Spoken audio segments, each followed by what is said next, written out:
দেখ খোকা, আকাশে চাঁদটা আজ কি সুন্দর লাগছে। কিন্তু মা, অন্যদিন তো চাঁদ এত সুন্দর লাগে না। আজ তো পূর্ণিমা, তাই চাঁদটা অত সুন্দর। মা, পূর্ণিমাতে চাঁদ এত সুন্দর হয় কেন? সবারই কিছু বিশেষ দিন থাকে, যেদিন সে বেশি করে উজ্জ্বল হয়ে ওঠে। নে খোকা, এবার চোখটা বন্ধ কর দেখি, অনেক রাত হলো যে। মা, বাবা তো অনেক দিন বাড়ি আসে না। কবে আসবে গো বাবা বাড়িতে? বাবাকে কতদিন দেখিনি। বাবা কি আমাদের কথা ভুলে গেছে মা? না রে সোনা, ভোলেনি। বাবাকে কাজের জন্য অনেক দূরে থাকতে হয়, বিদেশে। আমরা যাতে একটু ভালো খেতে পারি, পড়তে পারি, তার জন্যই তো বাবা দূরে কাজ করে। বাবা আবার পুজোর সময় আসবে। আমাদের বেশি টাকা লাগবে না মা, আমার বাবাকে লাগবে। তুমি বলো না বাবাকে, বাবা যেন তাড়াতাড়ি বাড়ি চলে আসে, আমাকে স্কুলে দিতে যেন যায় বাকিদের মতো। ঠিক আছে, আমি তোর বাবাকে চিঠি লিখে জানাবো। তুই এখন ঘুমো বাবা।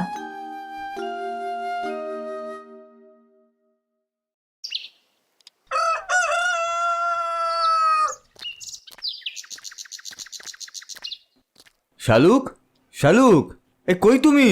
খোকা, আরে কোথায় গেলি সব? বাবা এসেছে মা। এ কি, তুমি? কই, খবর দাওনি তো যে তুমি আজ আসবে? খবর না দিয়ে কেমন চমকে দিলাম বলো। দারুণ, খুব খুশি হয়েছি আমি। আর তোমার ছেলে তার চেয়েও বেশি খুশি হয়েছে। সে তো দেখতেই পাচ্ছি। এই খোকা, কেমন আছিস তুই? তুমি তো চলে এসেছো, আমি এখন আরো একটু বেশি ভালো আছি বাবা। পাকা ছেলে একটা। খোকা, এটা তোর খেলনা, যা উঠোনে গিয়ে খেল। ঠিক আছে বাবা। তুমি একবার আমার সাথে এসো, কিছু কথা আছে। চলো, আগে হাত মুখ ধুয়ে কিছু খেয়ে নাও, তারপর কথা বলবে। ঠিকই বলেছো, খুব খিদেও পেয়েছে।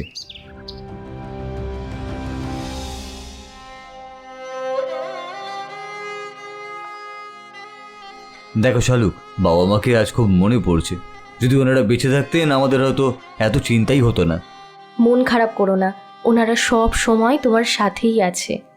জানো শালুক, শুধু আমার নয়, আমার মতো আরো 200 জনের কাজ চলে গেল গো।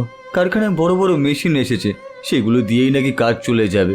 এখন আর আমাদেরকে ওদের দরকার নেই। সবই বুঝলাম, বললে তো সব কথাই।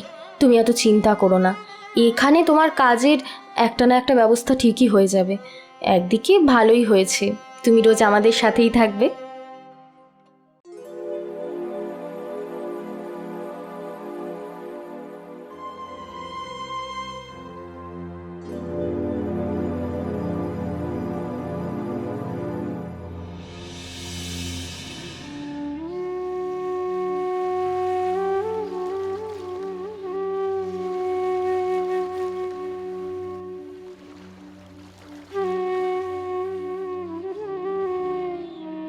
চারিদিকে এত খোঁজ করলাম, কোথাও একটা কাজ পেলাম না জানো। সবাই বলছে পুজোর পর কাজ পাওয়া যাবে, কিন্তু পুজো যে এখন অনেক দেরি, ততদিন তো আর এইভাবে বসে থাকতে পারি না। এত ভেবো না, কোনো না কোনো রাস্তা ঠিক দেখতে পাবো। ভগবান হয়তো দেরিতে মুখ তুলে চান, তবে মুখ ঘুরিয়ে নেন না। চলো, হাত মুখ ধুয়ে খেতে বসো, ভাত বাড়ছি আমি। খোকা, আয়, খাবি আয়। মা, তুমি খাবে না? খাবো তো, তোরা খা, আজ আমি একটু পরে খাবো।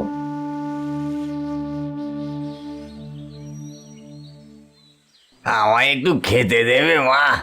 অনেকদিন ভালো করে পেট ভরে খেতে পাইনি, খুব খিদে পাচ্ছে। একটু খেতে দেবে মা?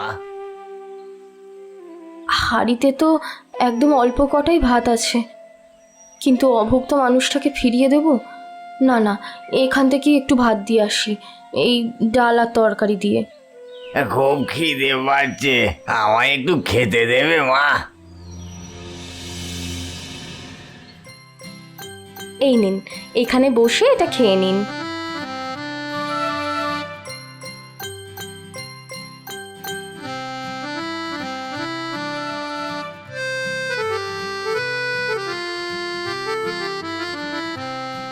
আহা, শান্তি পেলাম। আমি জানি মা, তুমি কোনো ভিখারিকে খালি হাতে ফেরাও না। তাই এই দুপুরবেলায় তোমার দুয়ারে চলে এলুম মা। ভালো করেছেন, বেশি কিছু তো দিতে পারলাম না। পেট ভরেছে, এটাতেই শান্তি। ভালো থেকো মা, ভালো থেকো।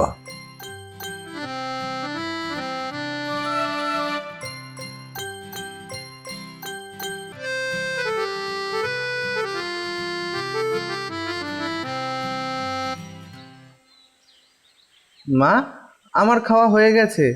আচ্ছা বাবা, উঠে পড়ো। এ কি, তুমি কিছু খাচ্ছ না যে? শরীর খারাপ নাকি? একটু তোমার থালাটা এদিকে দাও তো। আরে আমার ভাত আছে তো, পুরনো চাল ভাতে বাড়ে, বুঝলে? এগুলো পুরনো চাল। এই দেখো, হাঁড়িতে যা আছে তাতে আমার হয়ে যাবে। তা হোক, এখন খাও তুমি। এই শালুক, তুমি কি বললে? পুরনো চাল ভাতে পারে? তাই তো, পুরনো জিনিসের কদর করা উচিত। শালুক, তোমার মনে আছে আমাদের একটা ছোট্ট মিষ্টির দোকান ছিল? কেন মনে থাকবে না? মা খুব সুন্দর মিষ্টি বানাতো। আচ্ছা, নতুন কোনো কাজ না পাওয়া পর্যন্ত যদি আমি আবার মিষ্টির দোকানটা চালু করি তবে কেমন হবে? পুরনো মিষ্টির দোকান বলে আমাদের দোকান অনেকেই চেনেন, চালু করলে অনেকেই আবার আসতে পারে। মা বাবার মতো আবারও মিষ্টির দোকান শুরু করি, কি বলো? হ্যাঁ, তবে তাই করো। তাদের কথা মতো নিধু ও তার বউ দুজনে পুরনো দোকানটি চালু করে। তাদের ধারণা মতো অনেক পুরনো খরিদ্দার তাদের দোকানে মিষ্টি কিনতে আসে, কিন্তু আগের মতো মিষ্টির স্বাদ না পেয়ে তারা আর ফিরেও আসে না। দেখো বাবা, শুধু দোকানের নাম আগের মতো রাখলে হবে না, মিষ্টির স্বাদও আগের মতো করতে হবে। হ্যাঁ,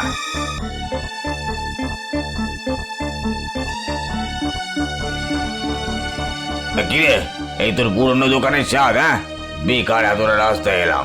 আরে আমি তো আগে খাইনি, বাবার মুখে নাম শুনেছিলাম তাই তো এলাম।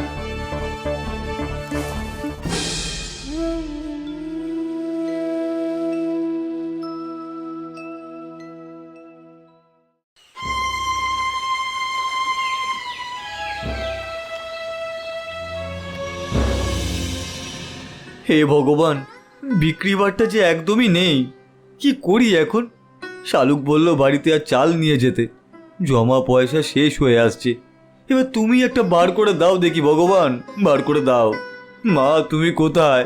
এখন এই অসময় সময় তোমার কোলে দুদণ্ড মাথা রাখবো সে কপালও আমার নেই। মা। নিদু, খোকা, তোর খুব মন খারাপ তাই না রে? আমি তোর মাথায় হাত বুলিয়ে দিচ্ছি, তোর আর কষ্ট হবে না।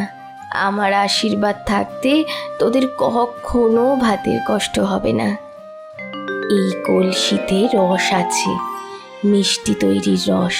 এই রস তুই যে মিষ্টির মধ্যেই দিবি, সেই মিষ্টি দারুণ সুস্বাদু হবে। এই রসের হাঁড়ি সব সময় রেখে দিবি তোর কাছে। যা খোকা, আমার অপূর্ণ ইচ্ছা তুই পূরণ কর। আমি সব সময় তোর পাশে আছি। সত্যি বলছো মা? মা, মা, মা।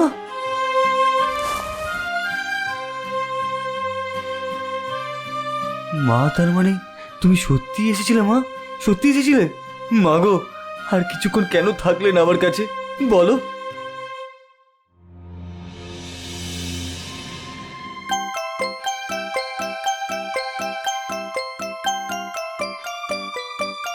তবে আর দেরি কেন গো?